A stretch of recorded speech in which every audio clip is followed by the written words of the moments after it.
Hello everyone and welcome back to another Savvy Sunday. I'm Jennifer Ellis and today we're going to be talking about neuroscience and how that affects our marketing strategies and attracting our ideal client. So if you're an entrepreneur that is interested in attracting more customers and booking more clients time and time again, then please continue watching. So the first part of neuroscience that I'll be discussing is the reticular activating system. This is a system in which our brain knows how to blur out and filter out all that unnecessary information and to only focus on that which is important to us. So we're going to be talking about that and how it applies to marketing. So first of all, if we think about our brain and the two main system functionalities that it has, we have the alpha system, which is where we just do things on autopilot. We're not really paying attention to what's happening around us. And then we have the beta system, where we are really focused and paying attention and concentrating on what's happening. So an example of the two, when we talk about the alpha system, think about your drive to work. Obviously, this is something that we do every day, and chances are a lot of the times you've arrived at work and thought, I don't even remember the actual car trip here. Obviously, you did it. You were just on autopilot, so you weren't really paying attention to everything you were doing in the process. It's kind of a blur in your mind. However, another example, let's say for the beta system, is watching a thriller. So with a thriller, you're typically really into it. You're very focused. You're concentrating and trying to figure out, all these clues and what's going on and who did it and things like that. And there's a very good chance that while you're in that mode and you're so invested, you're not being distracted by everything around you like typically you might be. So things like opening up Facebook, looking around at what's going on in the outside world. It's not really something you're doing when you're watching a thriller, because that's something that's grabbed your attention and you're really concentrating on it.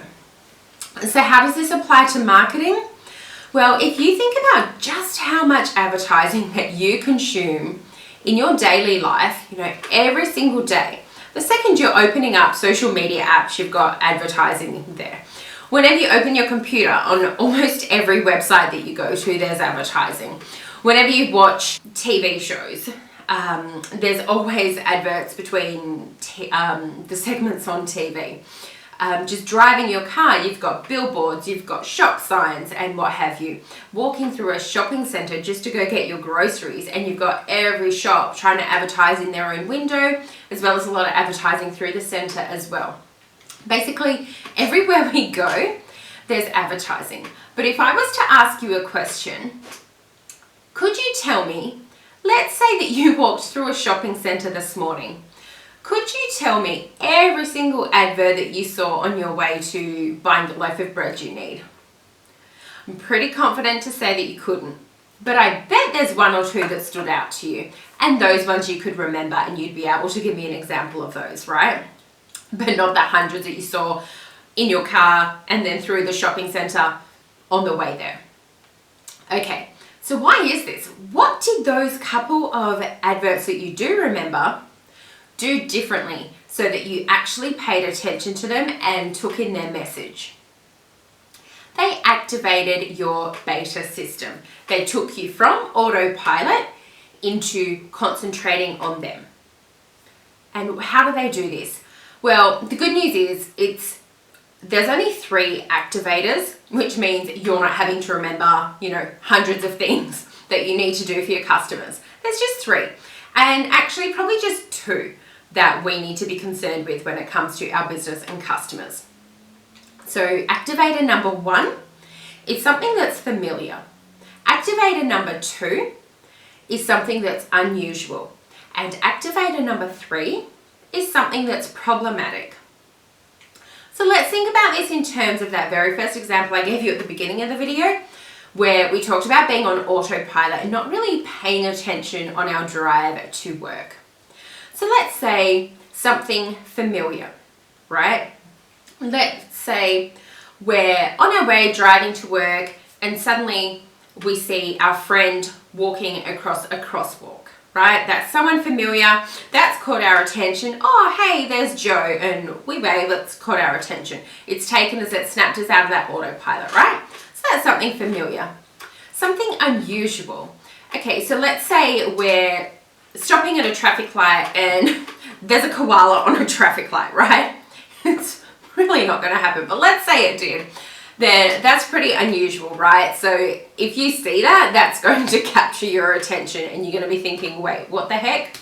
So that snapped you out of autopilot and now you're trying to figure out what the heck a koala is doing in the middle of a street, right? And the third one was problematic. So let's think about you're driving to work and suddenly you're coming up to those traffic lights and suddenly a car is swerving around the corner. They've lost control. They've run a red light on their end and they're coming straight for you. That's pretty problematic, I would say. And that would have instantly snapped you out of autopilot and you'd be thinking, holy heck, what's happening? What do I do? You're in that instant panic mode. You're concentrating and you're figuring out an escape route, right? So that has absolutely snapped you from autopilot into actually paying attention to what's going on the road. And so there are a couple of examples. Now, I'm not going to ever suggest that you scare or distress your customer. That's not the kind of business that I promote. So we're actually going to shelve the number 3. I wanted you to know it's there because that's how neuroscience works. There are those 3 activators. But in terms of our customers, we're just going to put aside that one that's problematic because we're not here to distress our customers. So we're going to focus on the other 2. So what was the second one that I said? That was something unusual. So think about ads that are a bit quirky, a bit different, and they make you go, huh?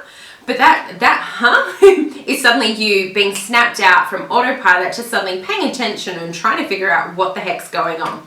So for example, let's think about a meerkat selling insurance. That's not typical, that's something unusual, and suddenly you're paying attention to what this little meerkat is saying, and you're suddenly listening to his message. So that's actually popped you out from that autopilot into focusing on what he has to say.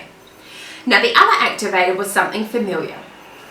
I'm sure you've seen a lot of marketing campaigns that use A-lister celebrities to sell their products, right? And in more recent times, if the target demographic is the younger generation, those big A-listers are often switched out for online personalities because so much of the younger generation is constantly online, so the more familiar faces for them are the YouTubers, the Instagrammers, people that are in their face all the time. So keeping in mind, when I say celebrity, that could be online celebrity or, you know, movie star, depending what demographic your target market is. But the point is someone familiar. Now, the general consensus has pretty much always been that I think the general public have assumed that having, let's say, a movie star, Drew Barrymore, for example, selling a beauty product, people would assume that using Drew Barrymore must mean that it gives more credibility to the product or service. So, for example, if Drew likes it and says that it's good, then it must be good because someone that we look up to and admire is saying it's good, so it must be good. Now, that is a part of it, but it's certainly not the main reason that someone of her level would be used. A familiar face is used because when you're just watching ad after ad and they're unrecognizable models and actors, you're still in that autopilot mode. But as soon as you see someone that you recognize, suddenly you're paying attention. That's what's activated your beta system, and suddenly you're paying attention and focused on what she has to say. So now, instead of just an unrecognizable actor where you're not really listening to her, it's someone you know and you're listening. So the brand then has that chance to tell you what their message is and why their product would actually benefit you in your life. Whereas if you were on autopilot, you really wouldn't have grasped that concept and it would have gone straight over the head and you just continue in your everyday life not really paying attention to it. So that's the main reason that familiar faces are used, to flick from the alpha system to the beta system so that you're focused and listening on what they have to say. So now, we don't all have budgets for A-list movie stars or the big YouTubers or Instagrammers. We know that those fees are quite big and we are probably not on that level yet. So how do we create that familiar, those familiar vibes with our potential customers and our existing customers that we want to turn into repeat customers. So there's a lot of ways, but let's say that your customer comes into your store. How can you instantly give them that familiar vibe? So first of all, you need your branding. Big reason why you need consistency across the board with all of your branding. So when they walk in and everywhere they look, it's very consistent coloring, style, just the general vibe. I do have a branding course, I'll link below if you're interested in a lot more detail of that. But in terms of them walking in, you need to make them feel familiar. Basically, wherever they look, it's all consistent, right? The next thing is you want to introduce yourself so that they know your name and you ask for theirs. Because when you're on a first name basis with someone, they instantly feel more familiar to you. It's much more personal. There's another technique in customer service called the mirror effect. And I could talk for so long on this. So if you'd like more information on the mirror effect, please let me know in the comments below and I can look into doing a video for you in much more detail. But essentially, how the customer behaves and how the customer speaks, you want to replicate and mirror that back to them. Now, I'm not saying be fake. I'm not saying be patronizing to just copy what they're doing. What I mean is we all have different sides of our personality and we all have a more casual side and we all have a more formal professional side, right? So it's bringing out whichever side of yourself best relates to the customer you're dealing with at the time, because every person's different. So you might have a customer that's come in there very casual, very laid back, might be just wearing shorts, a t-shirt and some flip-flops, and they're talking like, hey, how you going? Really slang. And then you can be friendly. I'm good. Using slang like no worries, things like that, to really make them feel more that they can relate to you better. Rather than there would be a bit of a disconnect if they came in just, hey, how's it going?